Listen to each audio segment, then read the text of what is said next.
Hello friends, welcome to lecture number 9 of unit number 1 Advanced SQL. Myself Nikul Jaiswal, lecturer in computer engineering, Sri KJ Polytechnic, Bharuch. So let's have a quick recap of our previous lecture. So in the previous lecture, we have discussed the another object database object called index. તો index previous lecture માં આપણે discuss કર્યું હતું કે જ્યારે પણ આપણે કોઈ પણ સર્ચિંગ ઓપરેશન પરફોર્મ કરવું હોય તો સર્ચ ઓપરેશન પરફોર્મ કરવા માટે જો આપણી પાસે જે ડેટા છે એ સોર્ટિંગ ઓર્ડરમાં હોય એસેન્ડિંગ ઓર્ડરમાં તો સર્ચ વિલ બી એફિશિયન્ટ. તો એ એફિશિયન્ટ સર્ચ બને અને સર્ચનું જે પરફોર્મન્સ છે દેટ વિલ બી ઇન્ક્રીઝ. તો જો આપણે એવું સોર્ટિંગ પરફોર્મ કરવું હોય તો આપણે શું કરવું પડે કે ટેબલમાં જેટલા પણ ડેટા ઇન્સર્ટ કરીએ છીએ એ બધા ડેટાને આપણે સોર્ટિંગ મેનરમાં રાખવા જોઈએ તો સર્ચિંગ આપણું એફિશિયન્ટ બને. પણ જો આપણે એવું કરીએ કે દરેક ટેબલમાં જેટલી પણ ઇન્સર્ટ આપણે પરફોર્મ કરીએ છીએ અને ટેબલ્સમાં જેટલો પણ ડેટા છે આપણે સોર્ટિંગ ઓર્ડરમાં રાખવો હોય તો એના માટે એવરી ઇન્સર્ટ અપડેટ અને ડિલીટ ઓપરેશન પછી આપણે ટેબલને સોર્ટ કરવું પડે. તો એનાથી શું થાય કે ડેટાબેઝનું ડેટાબેઝનું જે પરફોર્મન્સ છે એ ડિક્રીઝ થાય. કેમ? કારણ કે આપણે દરેક ઇન્સર્ટ અપડેટ અને ડિલીટ ઓપરેશન પછી સોર્ટિંગ પરફોર્મ કરીએ છીએ. તો આ પ્રોબ્લેમને એલિમિનેટ કરવા માટે ડેટાબેઝમાં એક બીજો ઓબ્જેક્ટ છે that is called as a index. તો ઇન્ડેક્સ આપણે ક્રિએટ કરીશું કે જેના થ્રુ આપણે સર્ચિંગ એફિશિયન્ટ બનાવી શકીએ. તો આપણે ટેબલને સોર્ટ નહીં કરીએ પણ આપણે ઇન્ડેક્સ ક્રિએટ કરીશું એક પર્ટિક્યુલર કોલમ પર અને એ કોલમ પર જો ઇન્ડેક્સ ક્રિએટ કરીએ આપણે તો ઇન્ડેક્સ ક્રિએટ કર્યા પછી એ કોલમનો જે ડેટા છે એ સોર્ટિંગ ઓર્ડરમાં હશે અને એની બાજુમાં એનું રો આઈડી હશે. હવે આપણે પ્રીવિયસ લેક્ચરમાં જોયું હતું કે જેટલા પણ આપણે રેકોર્ડ સ્ટોર કરીએ છીએ ડેટાબેઝમાં એ દરેક રેકોર્ડનો એક રો આઈડી હોય અને એ રો આઈડી વાઇઝ આપણે કોલમ પર ઇન્ડેક્સ ક્રિએટ કરીશું. એ જે કોલમ છે એને આપણે સોર્ટ કરીશું અને એ ઇન્ડેક્સ જે વેલ્યુ છે એની સામે આપણે એક રો એની સામે જે પણ પર્ટિક્યુલર રો આઈડી છે દેટ વિલ બી પ્લેસ્ડ. તો એવી રીતે ઇન્ડેક્સ ક્રિએટ થાય અને ઇન્ડેક્સ ક્રિએટ થયા પછી જ્યારે પણ આપણે કોઈ પણ ક્વેરી પરફોર્મ કરીએ છીએ તો એ ક્વેરીમાં જે વેલ્યુ આપણે લેટ સપોઝ કે સિલેક્ટ ક્વેરી આપણે પરફોર્મ કરીએ છીએ અને જે વેલ્યુ આપણે જોઈએ છે એ વેલ્યુ ફર્સ્ટ ઇન્ડેક્સમાં સર્ચ થશે. જે રેકોર્ડ આપણે જોઈએ છે એ ફર્સ્ટ રેકોર્ડની જે વેલ્યુ છે that will be search in the index અને એ ઇન્ડેક્સની સામે એને રો આઈડી હશે અને રો આઈડી પરથી આપણે ડાયરેક્ટલી આપણે રેકોર્ડ પર પહોંચી જઈશું. તો ઇન્ડેક્સથી શું થાય તો જે સર્ચિંગ ઓપરેશન છે દેટ વિલ બી એનહાન્સ્ડ એટલે એની એફિશિયન્સી સર્ચિંગની એફિશિયન્સી છે દેટ વિલ બી ઇન્ક્રીઝડ. તો આજે આપણે લેક્ચરમાં જોવાનું છે કે કઈ રીતે ઇન્ડેક્સ ક્રિએટ કરવી. So in today's lecture we will discuss first row ID concept કે રો આઈડી શું છે અને કેવી રીતે એ રો આઈડી અસાઇન કરવામાં આવે છે દરેક રોને રેકોર્ડને ડેટાબેઝમાં. After that we will see the types of index. એના પછી આપણે જોઈશું how to create N index and after at the last we will discuss how to destroy the index. So let's start with our first topic that is row id concept. તો row ID શું છે તો ડેટાબેઝમાં જેટલા પણ record આપણે store કરીએ છીએ એ દરેક રેકોર્ડનું એક યુનિક આઈડેન્ટિફિકેશન હોય that will be called as a row id. So a row ID is a unique identifier for each record inserted in any table. તો કોઈ પણ ટેબલમાં આપણે કોઈ પણ રેકોર્ડ ઇન્સર્ટ કરીએ તો એનું એક યુનિક આઈડેન્ટિફિકેશન હોય that will be called as a row ID. So row ID basically hexadecimal string. તો જે row ID છે that will be a hexadecimal string. હવે એમાં આપણે ડેટા શું સ્ટોર કરીએ છીએ તો એકચ્યુઅલ ડેટાબેઝમાં એ રેકોર્ડ કઈ જગ્યાએ સ્ટોર થયેલો છે એનો લોજિકલ એડ્રેસ આપણે રો આઈડીમાં સ્ટોર કરીએ છીએ. So row ID is a hexadecimal string and contains logical address of the location in the database where a particular record is stored. એટલે એ પર્ટિક્યુલર રેકોર્ડ ડેટાબેઝમાં કયા લોકેશન પર સ્ટોર થયો છે એ લોકેશનનું આપણે લોજિકલ એડ્રેસ એટલે row ID. So for each and every record inserted any table, Oracle assign a unique ID and this ID can be used to create index. તો જે આપણે આઈડી અસાઇન કરીએ છીએ યુનિક આઈડી એને row ID કહેવાય અને એ row ID through આપણે ઇન્ડેક્સીસ create કરીએ છીએ. So Oracle provide a pseudo column named row ID to retrieve row ID associated with records in any table. તો ઓરેકલમાં આપણે ટેબલ બનાવીએ તો એક પ્રી ડિફાઇન્ડ કોલમ હોય જ છે. તમે બીજી કોઈ કોલમ એડ કરો કે ના કરો તો એ કોલમ હોય છે that column name is raw ID અને એ રો આઈડીમાં દરેક રોનું એક યુનિક આઈડી સ્ટોર થયેલું હોય. So row ID can be used like any other columns in select statement as well as in where clause. તો તમે select statementમાં પણ row ID યુઝ કરી શકો, where clauseમાં પણ row ID યુઝ કરી શકો. અને રો આઈડી નું ફોર્મેટ બે ફોર્મેટ છે એકચ્યુઅલી રો આઈડી ના. કે પહેલા ઓરેકલ 8i પહેલા જે વર્ઝન હતા ઓરેકલના એમાં 15 ડિજિટ સ્ટ્રિંગ યુઝ થતી હતી અને અત્યારે જે છે 18 ડિજિટ સ્ટ્રિંગ યુઝ થાય છે. તો ફર્સ્ટ આ જે રો આઈડી નું ફોર્મેટ છે that is called as extended format, અને આ ફોર્મેટમાં બેઝિકલી 18 ડિજિટ્સ સ્ટ્રિંગ હોય છે. તેમાં તમે જોવો છો કે ફર્સ્ટ ફ્યુ ડિજિટ્સ ઓ લખેલા છે, પછી એફ છે, પછી બી છે અને પછી આર છે. So O means object identification, F means files identification, then B means block identification and R means record identification. એ આપણે જોઈશું નેક્સ્ટ સ્લાઇડમાં કે એનો મિનિંગ શું છે. And this format is used by Oracle 8i and higher version. એટલે 8i અને એના પછીના વર્ઝનમાં આ રો આઈડી નું ફોર્મેટ યુઝ થાય છે. અને એની પહેલા જે ફોર્મેટ હતું that is called as a restricted, and this format is 15 digit string. A 15 digit નું string હતું and it was separated by dots. તેમાં તમે B certain strings are bbb.rrr.fff, that means record, then B for blocks and F for files. આપણે જોઈએ next સ્લાઇડમાં what is the meaning of that. અને that this format is used Oracle 7 and earlier release. એટલે Oracle 7 અને એની પહેલાના જે રિલીઝીસ હતા એમાં આપણે row ID 15 digit restricted format use કરતા હતા અને અત્યારના જે ઓરેકલ છે એમાં આપણે 18 digit extended row ID format use કરીએ છીએ. So meaning of characters in row ID. So first is O, second is F, B and R. So O meaning it is data object number identifying the database segment. એટલે જે database ના object ના segment છે that identify કરવા માટે આપણે જે O use કરીએ છીએ. F character means data file number, B means block number in data file and R means record number in a block. તો મલ્ટિપલ રેકોર્ડ્સ થી એક બ્લોક બને, મલ્ટિપલ બ્લોક્સ થી એક ફાઇલ બને અને મલ્ટિપલ ફાઇલ્સ થી એક ડેટા ઓબ્જેક્ટ બને. ક્લિયર?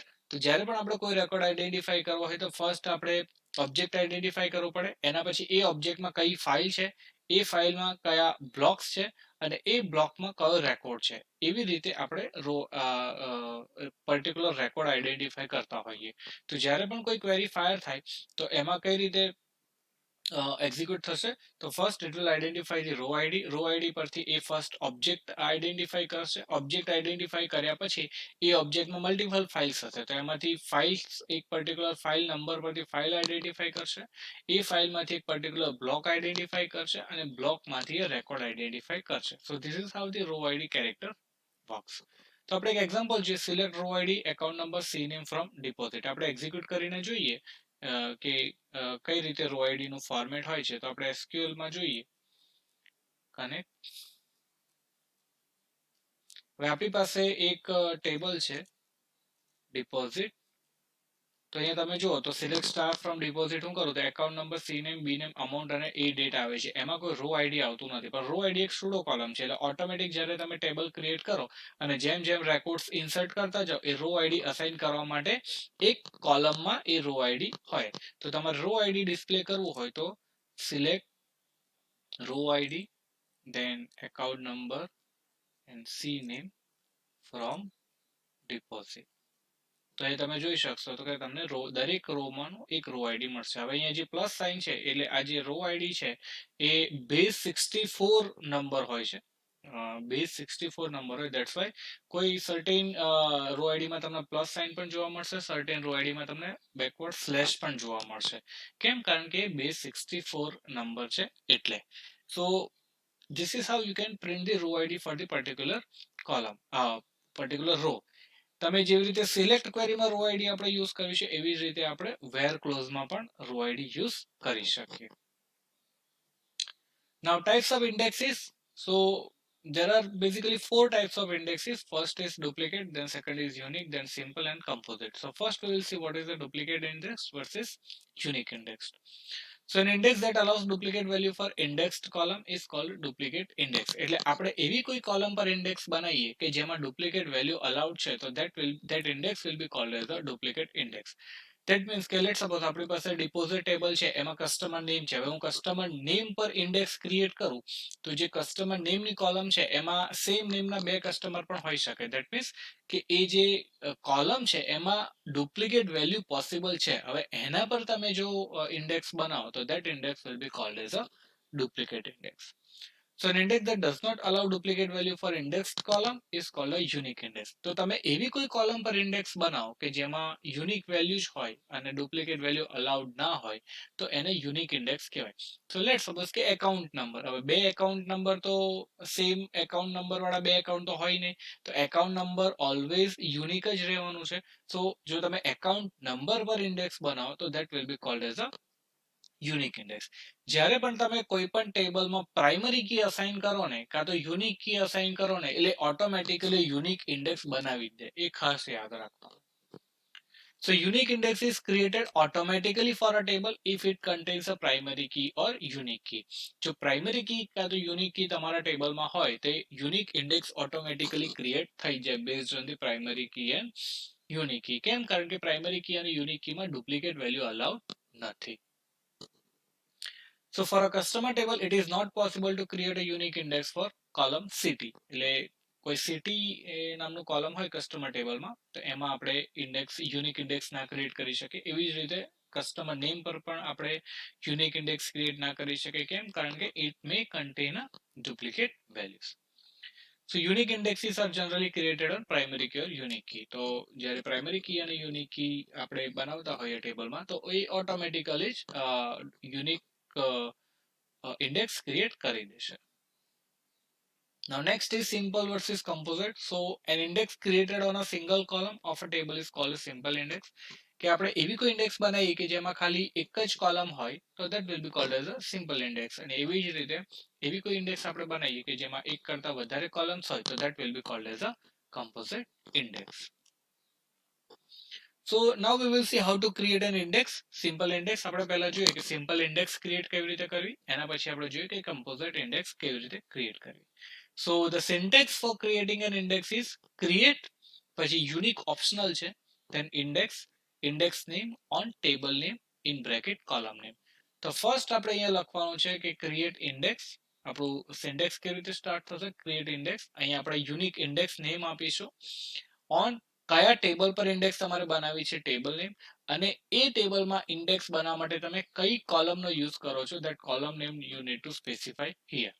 હવે અહીંયા જો એક જ કોલમ નેમ હોય તો that will be a simple index. જો તમે મલ્ટિપલ કોલમ યુઝ કરો તો that will be a composite index.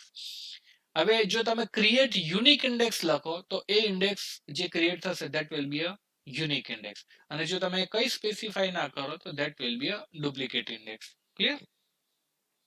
So the example is create index, index deposit on deposit account number. તો અહીંયા મેં એક ઇન્ડેક્સ ક્રિએટ કરી છે તો એમાં સ્ટેટમેન્ટ મેં લખ્યું છે create index. હવે આ ડુપ્લિકેટ ઇન્ડેક્સ હશે. કેમ? કારણ કે મેં યુનિક સ્પેસિફાઈ નથી કર્યું. So create index, index deposit on deposit table. The column that has been used to create an index is account number. So let's see how to create a index. So create index. હું અહીંયા નામ આપું છું ind underscore deposit on deposit table અને હું કયું use કરીશ column તો account number.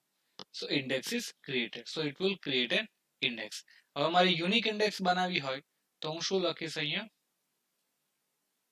Unique index, index deposit on deposit account number. So name is already used in existing object. હવે આપણે જે ઓબ્જેક્ટનું નામ આપેલું છે ઓલરેડી આપણે ઇન્ડેક્સ ડિપોઝિટ ind ડિપોઝિટ બનાવી દીધી છે. હવે ઓબ્જેક્ટનું નામ એક્ઝિસ્ટિંગ ઓબ્જેક્ટ એટલે તમે ટેબલનું નામ પણ ઇન્ડેક્સને ના આપી શકો, કાં તો કોઈ વ્યૂ તમે ક્રિએટ કર્યો હોય એનું નામ પણ તમે ના આપી શકો. So it must be a unique object name. તો અહીંયા આપણે ઇન્ડેક્સ ડિપોઝિટ 2 લખીશું ઓન ડિપોઝિટ. સો સચ કોલમ લિસ્ટ ઓલરેડી ઇન્ડેક્સ્ડ. હવે અહીંયા કેમ આવું થાય છે કે એકાઉન્ટ નંબર છે એના પર આપણે ઓલરેડી એક ઇન્ડેક્સ ક્રિએટ કરી દીધી છે. So same index can not be created on same column. Clear? તો એના માટે આપણે અહીંયા બીજું એક લેવું પડે. Let suppose we take C name. So index is created. તો બે વસ્તુ યાદ રાખવાની, જ્યારે પણ તમે ઇન્ડેક્સ ક્રિએટ કરો ત્યારે ઇન્ડેક્સનું જે નેમ છે એ નેમ બીજા કોઈ ઓબ્જેક્ટનું નેમ ના હોવું જોઈએ. સેકન્ડ થિંગ, જો તમે એક ઇન્ડેક્સ એવી ક્રિએટ કરેલી હોય સેમ ટેબલ પર સેમ કોલમથી તો એ સેમ ટેબલ પરથી તમે સેમ કોલમ પર તમે સેકન્ડ ઇન્ડેક્સ ક્રિએટ ના કરી શકો. ક્લિયર? આ ખાસ ધ્યાન રાખવાનું. So if unique option is provided while creating an index, it will be considered as a unique index. By default, the indexes are created as duplicate indexes. Now, how to create a composite index? Index is same syntax છે, ખાલી column name 1, column name 2 તમારે જે multiple column નો use કરીને બનાવી હોય તો તમે composite index બનાવી શકો. હવે composite index નો use ક્યારે થાય? So let's suppose કે આપણે કોઈ એક index બનાવી અને એ index માં duplicate value છે. હવે બે same value હોય તો તમે sorting કઈ રીતે perform કરશો? તો એના માટે જો એ column માં same name હોય તો આપણે બીજી column નો use કરીશું. સો અહીંયા આપણે બીજી એક ઇન્ડેક્સ બનાવીએ કે હું એવી ઇન્ડેક્સ બનાવું છું કે જેમાં એકાઉન્ટ નંબર અને સી નેમ બંને છે. ક્લિયર? સો નેમ આપણે બીજું લેવું પડશે, ઇન્ડેક્સ ડિપોઝિટ 3. સો ઇન્ડેક્સ ક્રિએટેડ. હવે ફર્સ્ટ અહીંયા એરર ના આવી. કેમ? જો પહેલા આપણે એકાઉન્ટ નંબર પર ઓલરેડી એક ઇન્ડેક્સ બનાવેલી છે, બરાબર છે, એના પછી આપણે સીનેમ પર પણ એક ઇન્ડેક્સ બનાવી, પણ ફરીથી આપણે જ્યારે અહીં ઇન્ડેક્સ બનાવીએ છીએ ત્યારે એરર નથી આવતી. તો કેમ એરર ના આવે? કારણ કે આ અલગ ઇન્ડેક્સ છે જે બંને કોલમને યુઝ કરીને બનાવીએ છીએ. તો પેલી જે સિમ્પલ ઇન્ડેક્સ બનાવી હતી ધેટ ઇઝ ડિફરન્ટ થિંગ, અને કમ્પોઝિટ આપણે જે ઇન્ડેક્સ બનાવી છે ધેટ ઇઝ ડિફરન્ટ થિંગ. તો હવે ફરીથી સેમ હું આ જ નામનો યુઝ કરીને ઇન્ડેક્સ બનાવીશ તો search column list already indexed. તો સિમ્પલ ઇન્ડેક્સમાં ભલે તમે સેમ કોલમ લીધી હોય, પણ કમ્પોઝિટમાં જો તમે એ કોલમ લો પણ સાથે સાથે બીજી બી કોઈ કોલમ એડ કરતા હો તો એ ઇન્ડેક્સ ક્રિએટ થઈ જશે. Now here second column will be considered only when the first column contains duplicate data. તો composite index માં જો પહેલી કોલમમાં duplicate data હોય તો જ બીજી કોલમનો યુઝ કરીએ આપણે. In such case, sorting is performed based on the data of a second column. તો sorting perform કરવા માટે જો first columnમાં બે data same આવે તો sorting કઈ રીતે perform કરવું? તો એનું sorting perform કરવા માટે આપણે second columnના dataને check કરીશું. Similarly, if the index is created on more than two columns, other columns will be considered only the previous all columns contain duplicate data.